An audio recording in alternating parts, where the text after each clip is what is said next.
Welcome back, future medicos. The last couple of days, I'm getting lots and lots of questions about choice filling for stray vacancy round. I had been replying to comments, but unfortunately, there are more and more comments exactly on this question. People keep on asking why choice filling is not available. I am able to log in, but I am unable to fill choices. I have covered this exact point when I did the 10 frequently asked questions regarding MCC stray round, but I don't know, many of you might not have seen that video. I suggest you to go and look at that video where I have covered the 10 frequently asked questions regarding MCC stray round.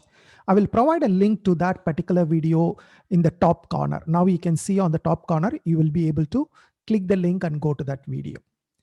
But now in this video, I want to specifically address this question, why choice filling is not available?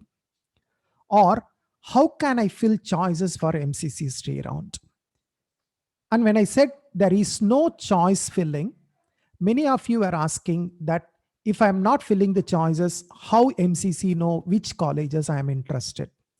How will they allot colleges to me? How will I get a college?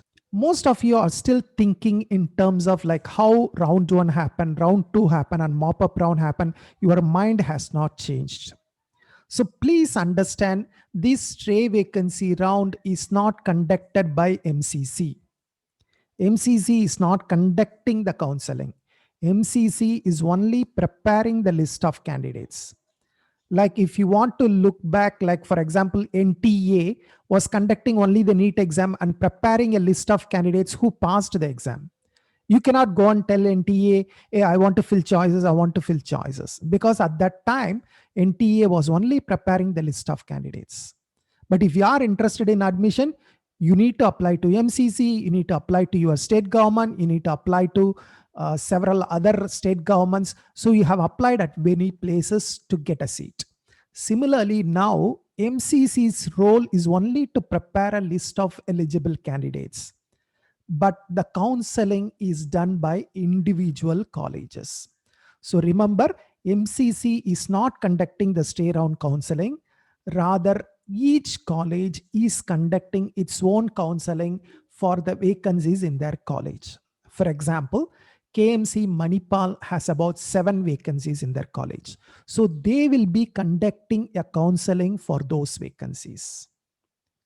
There are certain vacancies in AIMS. So AIMS will be conducting a counseling for those vacancies. JIPMER has certain vacancies. They will conduct a counseling for JIPMER vacancies. So each of them will be conducting their own counseling. If you are interested in any of them, or if you are interested in all of them, you can apply, but you need to apply to individual colleges. If you are interested in AIMS, you need to apply to AIMS. If you are interested in JIPMER, you need to apply to JIPMER. If you are interested in Banaras Hindu University, you need to apply to Banaras Hindu University. So each college you need to apply separately. You cannot fill choices at MCC website. Please understand this, you cannot fill choices at MCC website. Rather, you need to apply to individual colleges.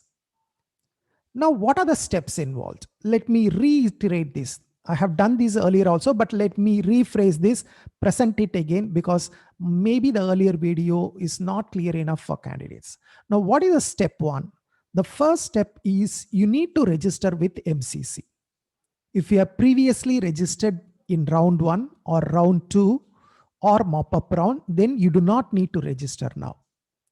But in case if you have not previously registered, then now you can register. The registration is open until 6th January, 12 noon, the registration is open. You can register now to participate in the stray vacancy round and make the necessary payment to MCC. This is only the registration fee, and the security deposit you will be paying to MCC. Then any candidate who used the exit option. For example, you might have got a seat in round 2 and you have used exit with forfeiture. That means you have lost the security deposit you have already paid. That means you are not registered anymore. Your registration is already cancelled. So you need to register again. If you have not previously registered, You can register now, or you might have previously registered, but your registration is cancelled because you have used the exit with forfeiture. Either in round 2 or in mop-up round, you might have exited the college. After allotment, you might have said, no, I'm not interested. You might have exited. Now you need to do a fresh registration. Now, what is the step 2? On 7th January 2021, MCC will publish a list of eligible candidates. Once again, many of you are asking the same question again. Will MCC publish this, or will the colleges publish this? Will it be available on MCC website, or will it be available in the college website? Okay, remember, this is the list prepared by MCC, and it will be available on MCC website, which is mcc.nic.in. And who will be part of this list? As per Supreme Court guidelines, the list should contain 10 times the total vacancies available in all colleges. So it's not a list for separate colleges like KMC Manipal separate list, JIPMER separate list, BLDE Bijapur separate list, Sri Ramachandra separate list. No, you will not get a separate list for each college. It is a common list for all the colleges. Maybe they may have a separate list for deemed universities, because deemed universities, you will be paying an additional security deposit. So they may separate the government colleges and deemed universities, but typically you are looking at a common list for many colleges. And will it be only 10 times, which means like there are around 2,500 vacancies? Will it be only 25,000 candidates? That is the Supreme Court guidelines. But most of the time I have seen in the previous years, they used to publish more number of candidates, because generally the 25,000 candidates will not be sufficient to fill the seats.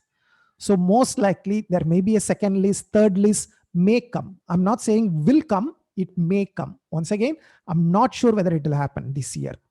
But from the previous year's experience, I have seen that almost all the candidates used to participate in the stay round, and their name used to appear in the eligible list. So wait for 7th January. Only 7th January we will know whether your name is in the eligible list. And once your name is seen in the merit list, once your name is in the list of eligible candidates, what you can do, you can apply to as many colleges as you want. You can apply to college A, maybe like AIMS. You can apply to college B, maybe like JIPMER. You can apply to, say, KMC Manipal. Maybe you can apply to BLDE Bijapur. Maybe you can apply to Banaras Hindu University. You can apply to as many colleges as you want. You can apply to just one college, or you can apply to 20, 30 colleges, or maybe 50 colleges. It's up to you. How many colleges you want to apply is up to you. The only problem is many colleges will have the counseling on the same date. For example, AIMS, BLDE Bijapur, and the Manipal colleges, all of them have the counseling on the 12th January. So now you need to decide, am I interested in AIMS or am I interested in KMC Manipal? If you decide to go to KMC Manipal, that means you cannot attend AIMS. If you go to AIMS, you cannot attend KMC Manipal. If you attend KMC Manipal, you won't be able to attend BLDE Bijapur. If you go to BLDE Bijapur, you won't be able to participate in AIMS or KMC Manipal or KMC Mangalore or Manipal Tata Medical College, Jamshedpur. So you need to choose which college you should go. It's your choice. You need to take the risk. You may go to AIMS and then you might lose a chance in BLDE Bijapur. But you go and get a seat in BLDE Bijapur, maybe for your mark, somebody might have got a seat in AIMS. So the risk you need to take. Step 3, this is very, very important. Collect details about the colleges of your interest. Some colleges will have online registration. Some colleges will ask you to come personally to the college to do a physical registration. Note down the date of counseling, because many colleges will have the date clashing. Note down what is the fees to be paid. What is the mode of payment? Most of the colleges will ask you to bring the DD. Some colleges might ask you to do an online payment. I suggest you to go through the DD method, right? Take a DD and go to the college. So in case you get a seat, you can give the DD. If you don't get a seat, you can take back the DD, give it to the bank again and get back the money. And then take note of the documents to be submitted. Step 4, if prior registration is needed in a college, do it. Some colleges need prior registration. For example, KMC Manipal, KMC Mangalore, Manipal Tata Medical College needs a prior registration. So you need to do an online registration before you physically go to the college on 12th January. And then step 5, which is the final step, you need to visit the counseling venue on the day of counseling. So remember, all these colleges are spread across the country. AIMS counseling happens at New Delhi. There will be some counseling happening in Mumbai. There will be some counseling happening in Calcutta. Some counseling will happen in Chennai. So you need to decide exactly where you want to go. So visit the counseling venue on the date of counseling. There will be a spot registration. There will be a document verification. There will be a fee payment confirmation. That means if you bring the DD, you need to present the DD to them.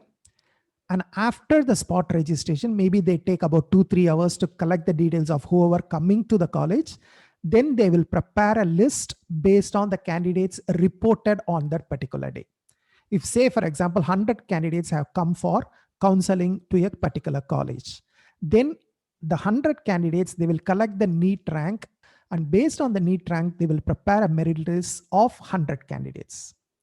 And then they will call candidate one by one. Candidate rank number 1 out of the 100, candidate rank number 2 out of the 100 candidates, and then they start allotting the seats. Let's say there are only 10 seats. Then the top 10 ranked candidates in that 100 will get a seat. Who will come in the 100? I don't know. There may be a candidate with 600 marks may come. There might be a candidate with 100 marks might come. I don't know. So nobody can predict this.